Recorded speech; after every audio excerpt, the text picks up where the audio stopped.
पिछली क्लास में हमने अध्ययन किया था कि क्रूस पर परमेश्वर का न्याय पूरा हो गया। उसी संदर्भ में आज भी थोड़ा सा और मनन करेंगे, फिर हम अगले विषय में जाएंगे। आइए हम पढ़ते हैं गिनती की किताब 21 अध्याय, उसका 5 वचन से 9 वचन तक हम पढ़ेंगे। गिनती की किताब 21 अध्याय का 5 से 9 पद।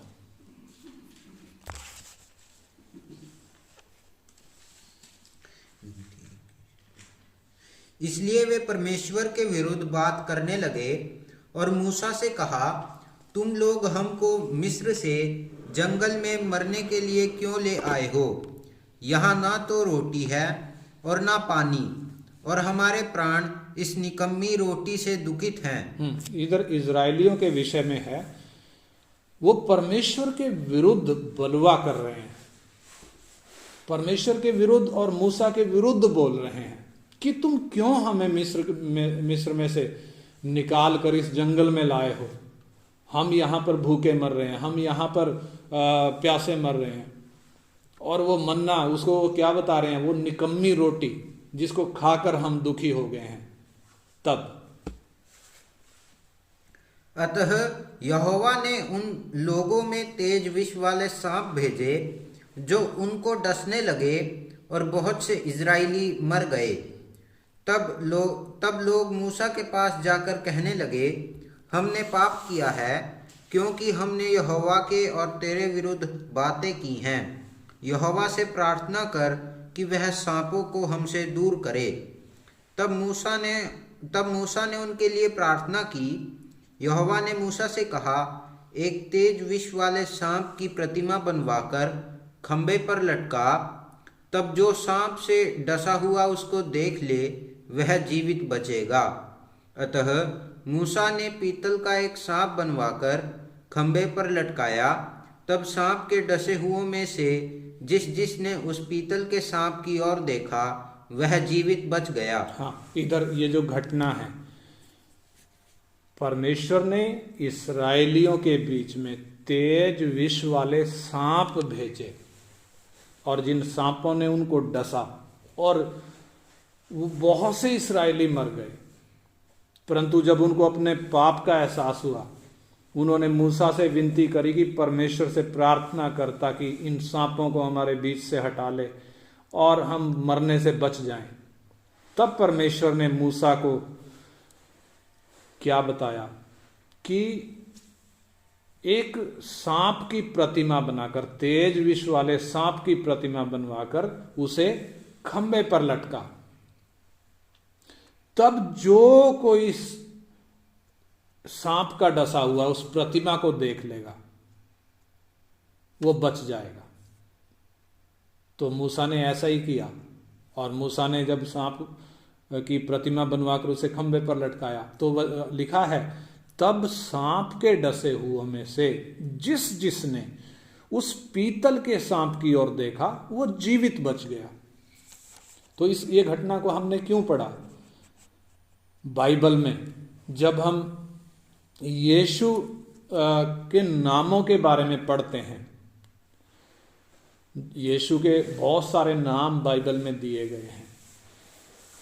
उनमें यीशु का एक नाम पाप भी है। पाप 2 कुरिन्थी 5 अध्याय 21 वचन में लिखा है, जो पाप से अज्ञात था उसी को उसने हमारे लिए पाप ठहराया कि हम उसमें होकर परमेश्वर की धार्मिकता बन जाएं। यानी जो पाप से अज्ञात था, परमेश्वर ने उसको पाप ठहराया। यानी यीशु जो अपने जन्म में, जो अपने चाल चलन में पूरी तरह से पवित्र और निर्दोष और पाप से रहित था, जब वो मानव जाति का पाप उठाकर क्रूस पर लटका है, तो स्वर्ग जब उसको देख रहा है तो प्रिय पुत्र नहीं दिख रहा, परंतु पाप दिख रहा है। और इस पाप के ऊपर परमेश्वर ने दंड की आज्ञा दे दी। इसलिए उस पाप पर परमेश्वर का क्रोध टूट पड़ा। परमेश्वर का क्रोध यीशु पर नहीं टूटा, परंतु पाप पर टूटा है। लेकिन जब पाप पर परमेश्वर का क्रोध पड़ा तो किस पर भी पड़ गया? जो निर्दोष था उस पर क्यों पड़ गया? क्योंकि जगत का पाप उसने अपने ऊपर उठाया हुआ था। पूरी मानव जाति में कोई भी दूसरा ऐसा नहीं था जो पाप से अज्ञात हो। ना कोई ऐसा था जो जिसको दूसरों का पाप उठाने की हिम्मत हो। कोई ऐसा नहीं मिला। जब सारे जगत में कोई ऐसा नहीं मिला जो पापियों के बदले में मरे, तब परमेश्वर ने यह काम किया, यानी अपने पुत्र को जगत में पाप बलि होने के लिए भेजा। रोमी 8 अध्याय का 3 वचन पढ़ेंगे। रोमी 8 अध्याय का 3 वचन। रोमियो की पत्री 8 अध्याय का 3 वचन। क्योंकि जो काम व्यवस्था शरीर के कारण दुर्बल होकर ना कर सकी, उसको परमेश्वर ने किया। उसको परमेश्वर ने किया। क्या किया? अर्थात अपने ही पुत्र को पाप में शरीर की समानता में और पाप बलि होने के लिए भेजकर शरीर में पाप पर दंड की आज्ञा दी। हाँ, शरीर में पाप पर दंड की आज्ञा दी। यानी परमेश्वर का भयानक क्रोध टूटने के कारण जब हम इस यीशु को देखते हैं, हड्डियों पर ना तो खाल बची ना तो मांस बचा। इस कारण उसकी हड्डियां गिनी जा सकती थीं। भजन संहिता 22 का 17 में साफ लिखा है, उसकी हड्डियां गिनी जा सकती थी। वरन उसकी हड्डियों के सारे जोड़ भी उखड़ गए। भजन संहिता 22 का 14 में लिखा है, हड्डियों के सारे जोड़ भी क्या हो गए? उखड़ गए। उसके शरीर में खून की एक बूंद भी नहीं बची, क्योंकि आखिरी खून की बूंद जो दिल में बची हुई थी वो भी छाती में भाला मारकर निकाल ली गई। इसलिए खून निकला और फिर उसके बाद पानी निकला। और जब हम देखते हैं यीशु 3 घंटे प्राण और आत्मा में तड़पने वाली जगह में गया। शरीर जब क्रूस पर लटका है, प्राण और आत्मा में तड़पने वाली जगह में 3 घंटे तड़पने के कारण जब वो बहुत प्यासा हुआ तो उसने पानी मांगा। लेकिन परमेश्वर का क्रोध इतना भयानक था कि उसे एक बूंद पानी भी दिया नहीं गया। और ये सब इसलिए हुआ क्योंकि क्रूस पर पुत्र नहीं लटका हुआ है, परंतु पाप लटका हुआ है। और पाप पर परमेश्वर का भयंकर क्रोध टूट पड़ा,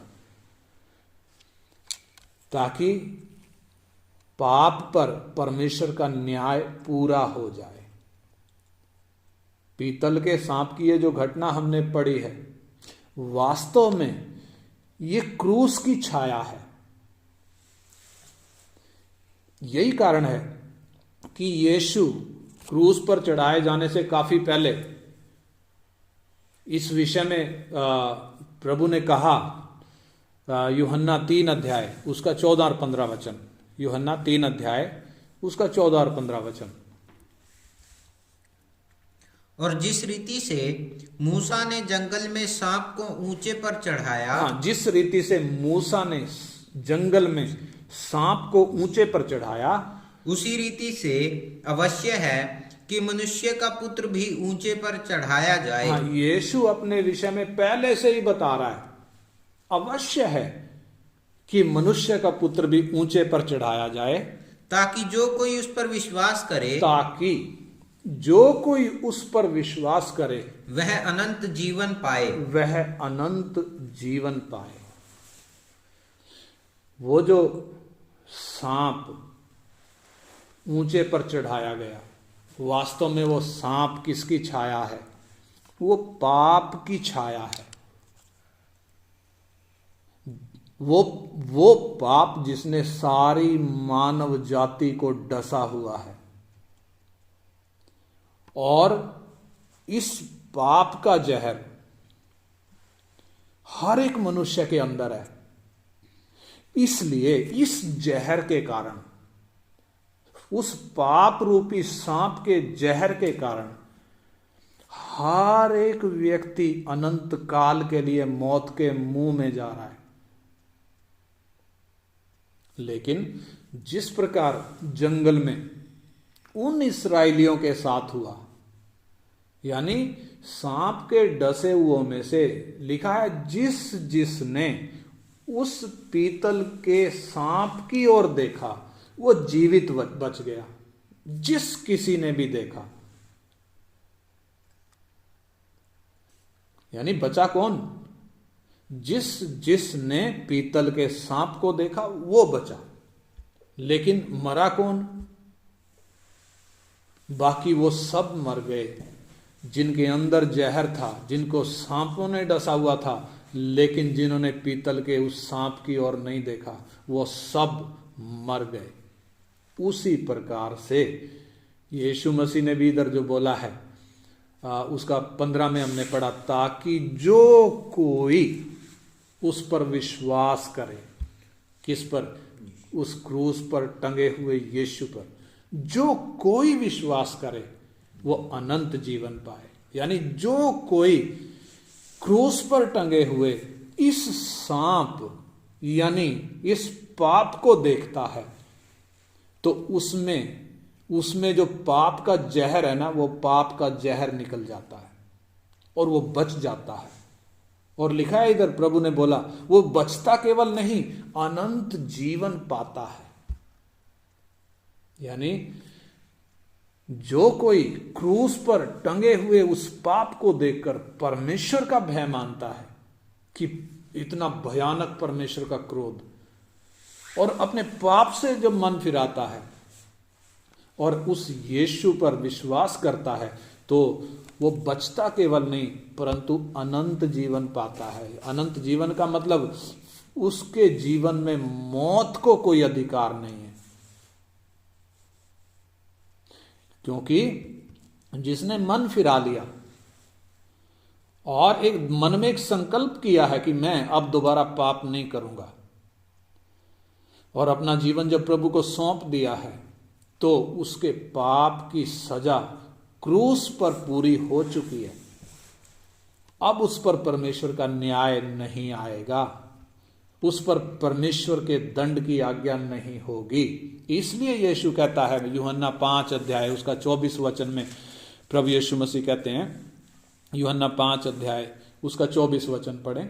मैं तुमसे सच सच कहता हूं, जो मेरा वचन सुनकर मेरे भेजने वाले पर विश्वास करता है। इधर भी लिखा है, जो मेरा वचन सुनकर मेरे भेजने वाले पर विश्वास करता है, अनंत जीवन उसका है। अनंत जीवन उसका है, और उस पर दंड की आज्ञा नहीं होती। उस पर दंड की आज्ञा नहीं होती, परंतु वह मृत्यु से पार होकर जीवन में प्रवेश कर चुका है। हाँ, जैसे इस्राएलियों के विषय में लिखा, जिसने उस सांप की ओर देखा वो बच गए।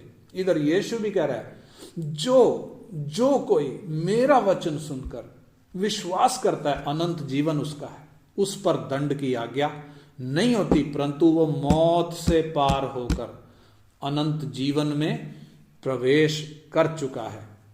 और जब हम यूहन्ना 3 अध्याय उसका 18 पढ़ते हैं, उधर लिखा हुआ है, जो उस पर विश्वास करता है, यीशु ने बोला है कि जो मुझ पर विश्वास करता है उस पर दंड की आज्ञा नहीं होती, परंतु जो उस पर विश्वास नहीं करता, यह भी लिखा है, जो उस पर विश्वास नहीं करता वो दोषी ठहर चुका है, इसलिए कि उसने परमेश्वर के इकलौते पुत्र के नाम पर विश्वास नहीं किया। तो जब पाप से छुटकारे के लिए पूरी कीमत यीशु ने क्रूस पर जब चुका दी है, क्या अब भी उद्धार के लिए हमें कीमत चुकानी पड़ेगी। जब हम संसार में देखते हैं लोग अज्ञानता के कारण मोक्ष की तलाश में क्या कुछ नहीं कर रहे, कहां कहां नहीं भटक रहे। मनुष्य से उद्धार कितनी दूर है? उतना ही जितना सामने प्लेट में खाना रखा है, उस खाने को खाना उतनी दूर है बस। यानी परमेश्वर ने मनुष्य के लिए उद्धार इतना आसान कर दिया है कि मनुष्य को बस मुंह से अपने पाप का अंगीकार करने की जरूरत है और मन से यीशु पर विश्वास करने की जरूरत है। एक पापी व्यक्ति से उद्धार बस इतना ही दूर है।